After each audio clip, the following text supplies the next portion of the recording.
जय हिंद बच्चों। आज हम लोग देखेंगे क्लास 10th बोर्ड एग्जाम के लिए बहुत ही इम्पोर्टेंट टॉपिक पीएच स्केल।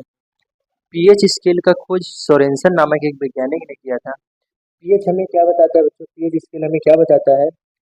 कोई घोल अम्लीय है या फिर क्षारीय है।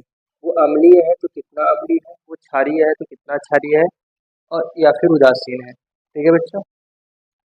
तो बच्चों हम देखते हैं इसका डेफिनेशन क्या हो जाएगा।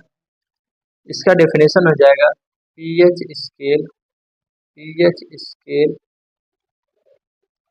किसी किसी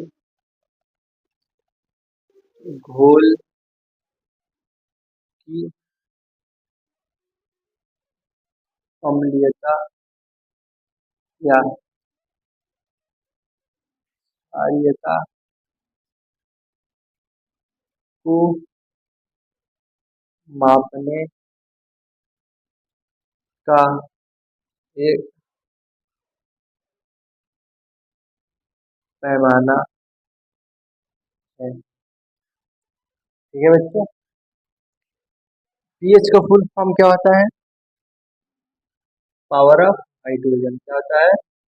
पावर ऑफ हाइड्रोजन। ठीक है बच्चों। मतलब उस घोल में हाइड्रोजन की संख्या क्या है। फिर उसके बाद पीएच स्केल हमें क्या बताता है? हाइड्रोजन आयन की सांद्रता के बारे में बताता है। पीएच स्केल हाइड्रोजन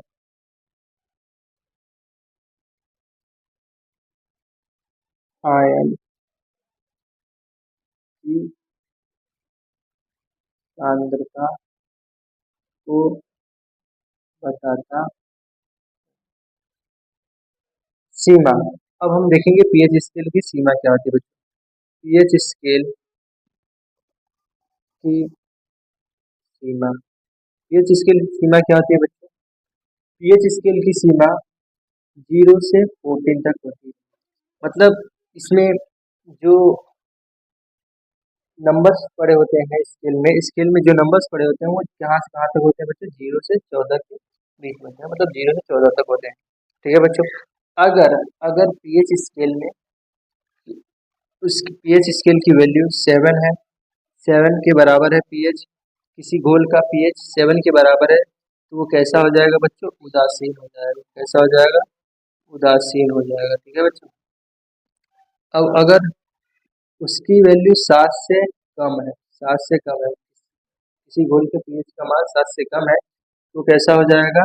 अम्लीयता, अम्लीय हो जाएगा। क्या हो जाएगा बच्चों? अम्लीय। और अगर किसी घोल का वैल्यू 7 से ज़्यादा है, वो कैसा हो जाएगा बच्चों? क्षारीय हो जाएगा। कैसा हो जाएगा? क्षारीय। इसका मतलब है अगर पीएच की वैल्यू 7 है, पीएच की वैल्यू 7 है, किसी घोल के पीएच की वैल्यू 7 है, तो वो उदासीन घोल होगा। और अगर किसी घोल का पीएच मान 7 से कम है तो वो अम्लीय होगा। और यदि किसी घोल के पीएच मान 7 से बड़ा है, मतलब 8, 9, 10, 11, 12, 13, 14 के बीच में कुछ भी हो, तो वो कैसा हो जाएगा? क्षारीय हो जाएगा। कैसा हो जाएगा बच्चों? क्षारीय हो जाएगा। तो ऐसे ही और वीडियोस के लिए हमारे चैनल को सब्सक्राइब करिए, लाइक करिए, कमेंट करिए और अपने मित्रों के पास शेयर करिए। मिलते हैं आप लोगों से अगले वीडियो में। तब तक के लिए धन्यवाद।